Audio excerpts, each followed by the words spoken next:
Huh? What you mean by that? Lep was the go-to nigga in that area.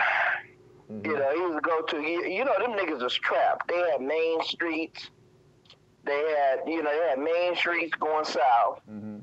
They had East Coast going north. Mm-hmm. They had Hoovers going west. So, you know, they was trapped. Mm-hmm. So, you know, so they really, them niggas over there really didn't go nowhere. Okay. But apparently, and I remember the day. I remember not the date of it, but I remember the day it happened. They were all out there celebrating old girl's birthday across the street at their grandmother's house. At her grandmother's house, and all the niggas was out there drinking and whatever. Lep was out there all day because I sit on the porch, see it. I went over there and got something to eat, came back, blah, blah, blah. But Lep was over there. He was so fucked up drunk. So a couple of these niggas, Andre, a couple of them, three of them was down on Slauson somewhere and got into it with these Mexicans. Mm-hmm. And they came back from what, now this is, you know, what I've been told, what I was told. They got into it with these Mexicans down on Slauson somewhere. So they came back over to the, the hood. And they told Lep, man, we got these niggas trying to fuck with us down there. Come on, Lep, go back with us, because Lep had all the jimmies. Right. And Lep like, listen, man, you know, I'm too fucked up. Y'all know where the spot is. Here the key to it. Go get it. You know, y'all handle it. You know, so Lep didn't go nowhere. Okay. They went back down the street, ran across the Mexican, ended up killing two of them, and paralyzing the third.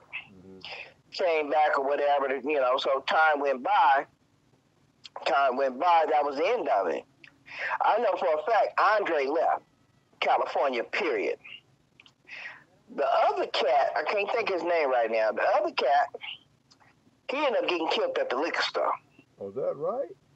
Yeah, you know, I even talked to the detective at that time, you know, Baldy, he was a big old nigga, about 6'6", you know, white guy, can't think of his name, he was in the crash unit at first, and then I ended up seeing Baldy one time at the Beverly Pavilion, and he like, yeah, you know, those cats, you see my Range Rover, I saw you pulled up when I pulled up, I said, yeah, I saw you get out of your Range Rover, he said, yeah, your partner's over there paid for that. Huh? Overtime, nigga, overtime. Oh, okay. That right there is an insult in the gang world. Okay. When somebody tell me you brought that for me, you know, that's an insult. That's police shooting the insult. They know I'm gonna go back and tell it. You know what I mean? Okay. So, you know, but basically in a nutshell, old boy walks into the liquor store on, what's that, 77th and Broadway? Yeah. And not left, but he walks into the his name will come to me because he was cool to me because I knew his family, and he was a swan too. But he would just, you know, get high and just, you know, man, I came out of my house one Saturday to go to the movies, and I'm all clean, dude. I'm walking from down my steps to my Suburban on the street in front of the house. Nigga, I hear Mossberg go, you know. Oh. I look, this nigga got 4 niggas on their knees with their hands behind their back. They crying like a motherfucker. What? He like, Chuck, what should I do to these niggas? I'm stuck in between my porch and my Suburban. I'm like, I don't know what to do. Uh-oh. If I run, this nigga might turn it on me. You know? And I'm like, man, let them niggas go, man. You know, all right, man, Chuck, I'll let these motherfuckers go. Get y'all bitch ass. Now, King of that, these is homeboys. His homeboys? Damn, what? Yeah, this all swine, nigga. So he let them go. So I go back in the house and change my drawers. The nigga was on one. I shit you not. I go back in the house because mom told me to come back in the house. I'm gonna wait till it die down. I go back in the house, 10, 15 minutes. I look out, this nigga ain't around. Let me hop in the Suburban.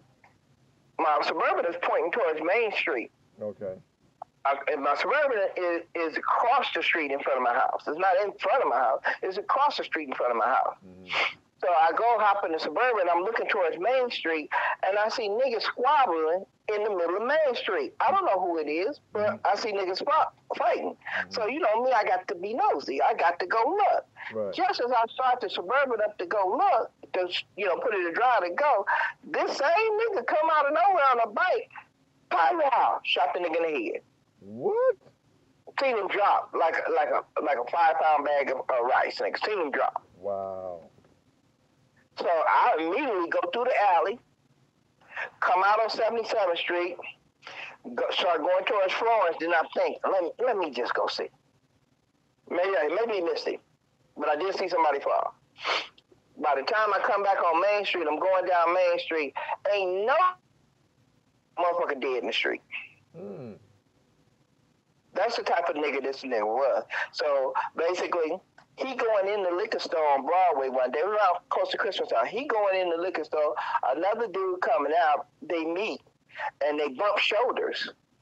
And, you know, the conversation, hey, nigga, watch yourself. Nigga, you watch yourself. Nigga, you don't know who I am. You know, fuck you, motherfucker.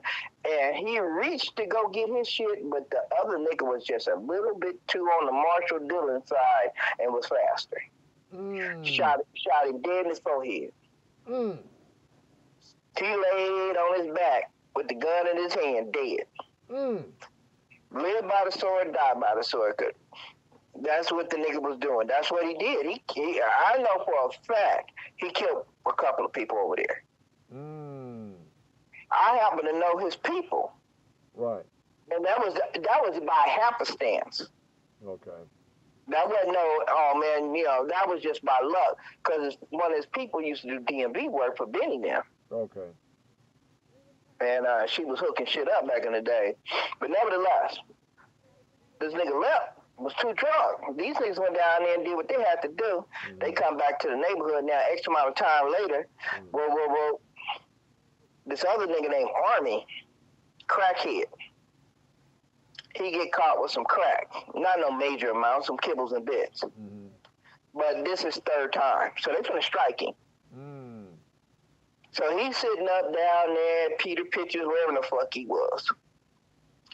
And he tell them, I guess when he got hit with his third strike, and you know, and reality starts to set in, he tells the detective. Now this part I read in the affidavit. He tells the detective, "Hey, I could put a double homicide in your lap." They like, "What? You know, we don't do homicide, but what you talking about?" He's like, "Man, you make this third strike go away. What? I can tell you something." So in the affidavit, the police said, "Well, we'll make the third strike go away because they can do that because it was kibbles and bits. We'll just knock it down to a simple possession. DA with a recommendation. DA ain't gonna prosecute you on the third. You need help. Right. You're not a slanger. You're a banger." Right. I said, "Okay." So he tells them what I just told you. What? Oh my God. So now Crash Unit is kicking in doors, calling names. They looking for these three niggas. Oh. No, they looking for four. They're looking for Andre. They're looking for the dude that got killed at the store, and the other little nigga, I can't think of his name, and left. So one day, now it's widely known that they're looking for him. It's widely known in the street they looking for him. So Andre broke. He went to Minneapolis. Then old boy got killed at the store. The other nigga, they caught him. He went on trial. What? And won. Oh shit. And won. So he done. Can't fuck with him. Right. So now they got to get Lep. Now they kicking in doors looking for Lep. I'm talking they coming up down the street. So I remember it was a Saturday. I'm sitting up at the house. Mom said, "Hey, Lep at the back door. He want to talk to you." I'm like, "Oh shit, really?" You know. So we got bar doors. I go to the bar door. He's like, "Hey Chuck, man, can I talk to you a minute, man?" I say, "Yeah, you know, what's happening?" You know, open the bar door. "Can I come in? I want to show you something." And then he shows me the transcript that his lawyer gave to him to show to me. That this nigga put me in it. The crackhead said they asked him what was he doing when this was going on. He said that I was over with Charles helping them put in a transmission. I'm like, Lep, you know that dumb motherfucker gave me $20 to change his tire. I'm like, fuck, he helped me put in a transmission. He like, that's what I'm saying. But I'm letting you know, these people gonna come see you, man. We were in court yesterday. This is, I'm showing it to you. What are you gonna say? I'm gonna say what I just told you unless you tell me something else to say. No, tell them the truth, man. Tell them that you saw me across the street at Grandma's house and all like that. It wasn't even 3 hours later, nigga, detectives came to the house. Oh. It wasn't even homicide, came to the house 3 hours later. Oh. He was gone, right? Yeah, he was gone. I'm like, hey, what's going on? Hey, can we talk to you for a minute? I'm pretty sure you knew we were coming to see you. I like, yeah, I heard about it. Who did you hear from? I just hear things. I just hear things, because I can't go against nothing going on in that neighborhood. Not me. I'm gonna make it real clear, So they like, okay, well, have you seen Lep? I like, can't say that I have. Don't remember.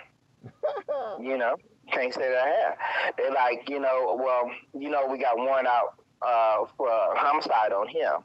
So if you run across him, tell him just, here's my card. Tell him to just, call me. We'll come pick him up, or tell him to go get Gladys and walk right into 77. Gladys is a neighborhood activist.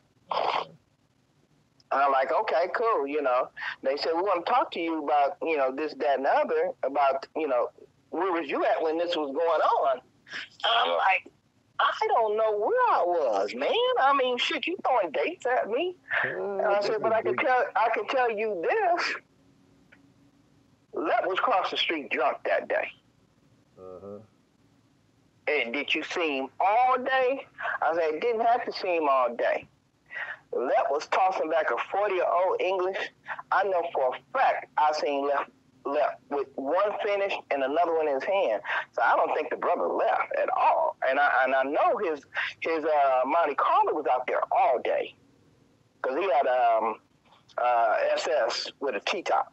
Okay. I'm like, you know what? That was out there all day. He said, but you didn't see him all day. I said, you need to talk to all them niggas, man. I don't gang bang. Uh-oh. I don't bang. They were celebrating. I don't go into that, but no, you did go over there because you got a plate. I say, not only did I go over there and get a plate, I got a plate for me and my mother. She ain't a gangbanger either. Uh-oh. It was a neighborhood thing, but Lep was over there all day. Make a long story short, they end up catching Lep. Yeah? Well, Lep, yeah, down the line. I'm telling you, Lep had... I'm pretty sure you know little Jimmy and all them from back when I was in junior high school. Little Jimmy and all like them. They had a little liquor store in that neighborhood on Broadway.